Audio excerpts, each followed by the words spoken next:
Hello and welcome everybody to another puzzle challenge video. This is the last of the week, and this is Ryan Murphy presenting for ChessUniversity.com. So the puzzle actually on your screen right now is the solution for yesterday's puzzle. So if you haven't solved that one already, please take a moment to pause the video and do so now, because I'm going to be presenting the solution, and then we'll get on to the final difficult puzzle of the week. So this, as I said yesterday, comes from the game I played against a training partner online. And here it was white to play and win. And the best move is g4, taking advantage of the trapped knight on the rim. The only square for the knight to move to would be g3, but then either king h2 or king g2 will grab the knight. It has nowhere to go. It can give itself up for a pawn, but that's the best that can happen for black. And after queen g6, pinning the pawn, which is the other defensive concept, then knight h4 to drive the queen away. Queen g5 is the only square to keep the queen aligned with the white king, and then here, the queen's finally driven away from the g-file, and you can grab this knight. And yeah, that's the solution. So white merges with an extra piece. White's king is a bit open, but there's no way to immediately take advantage of that. Alright, so now we can go to our fresh position and our new puzzle of the day. That's this one here. This was a game I played as black back when OTB tournaments were a thing. This was at the end of 2019. And yeah, I'm playing black, and it's black to play and win from this position. So that's the puzzle for today, and I'll quickly flip through the game to show how this position came to be.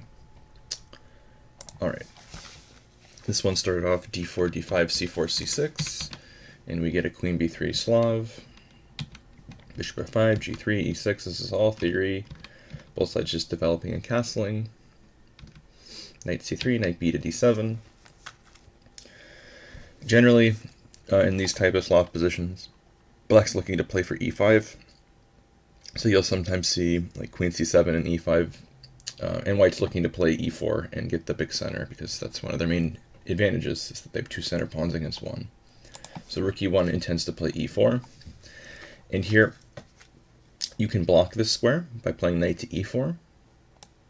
Prevents the pawn from reaching e4, and also encourage exchanges. If white were to take, which is not a good idea, then this bishop will oppose the one on g2, and that would be pretty stable for black. This is a very popular move, but bishop g6 is another fairly popular move, just getting out of the way so that e4 doesn't attack the bishop. And then black will have additional options after white plays e4. So white goes e4, and one of those additional options, which is a very tactical one, and it's by no means the only one, is b5. Attacking the queen, and then looking to, on the next move, attack the knight, which is defending the e4 pawn. So it's a very dynamic way of facing this opening. So black takes the pawn on c6, which is the gambit, and black plays b4. Now e5, in between move, rook c8, in between move. Very important to activate this rook with tempo. Queen to a4 was played, and then both sides took the pieces that were hanging. Knight takes, bc, and black has pretty active position here. Despite the fact that white is up a pawn, they still have the bishop and the rook on their starting squares. The queen is a little bit offside, and the pawn on c3 is also hanging, so it's not like white's going to remain up material for very long. So black's doing pretty well here. Rook takes c3, queen takes a7, trying to maintain the extra pawn advantage.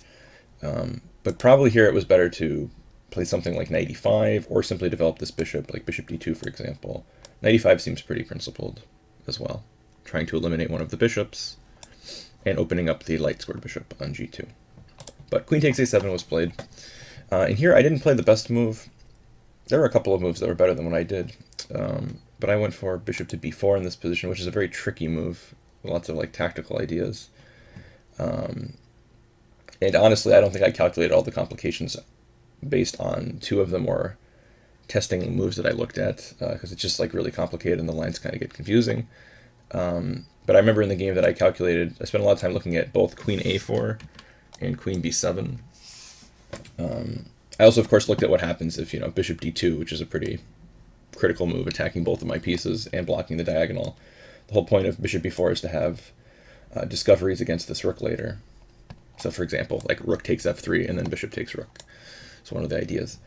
But yeah, it turns out that both queen b7 and queen f4 are interesting. Queen b7 is the best move according to the top engines, but it's still very complicated, even if you follow the lines. So yeah, instead of this move bishop b4, which is just like very tricky and difficult to figure out, the move bishop e4 had actually, I think, already been played in this position previously, and black had pretty good games with this move. This is probably one of the better moves in the position. Again, just saying if the knight ever moves, you'll exchange the bishops, and also like it's just putting pressure in general, and also covering b7, so there's no queen b7 stuff. Okay. Anyway, so bishop d2 was in fact played, and my main line here was what happened in the game: rook a3, queen to b7, takes, and takes. And position is, balanced in terms of material. White has this outside pass pawn, but it's blocked and it's not going anywhere anytime soon. And yeah, and I think in general black's pieces are pretty harmonious. I mean, the bishop on g6 covers any rook b1s. So it prevents the queen from hooking up with any of the rooks to start putting more pressure on my position. And yeah, black's just very stable. There's no real weakness in black's position, whereas the pawn on a2 could in fact become a weakness later down the road. So I was pretty happy with this position, even though it's probably closer to equal than black having some substantial advantage. Queen on d4 is also very strong. And white, feeling some pressure here, went for a move which actually just loses immediately, and that brings us to our critical position, and that move was knight e4. So now it's black to play and win. So guys, try to solve this, and check back tomorrow for the solution video and the solution post on chessuniversity.com. I should say here that after the game, my opponent and I analyzed a couple different lines we thought where white was doing fine. The first of those, which is like the most logical, is just bring the knight back into the game with either knight f3 or knight to b3, but knight f3 is the most logical because later the knight wants to go to e5 to put pressure here. And we thought this was pretty reasonable for white. So like queen a4 is a possibility, knight e5, and we looked at lines where even white can give up this pawn and you reach a 4 against 3 on the king side, where black's realistic winning chances are very, very slim. So probably this is something like what white should have gone for, though black still has some chances. Okay, so anyway, this is our key position, and hopefully you guys can solve it. Check out the link in the description if you want to see the official post on chessuniversity.com, and I will see everybody tomorrow. Thanks for watching.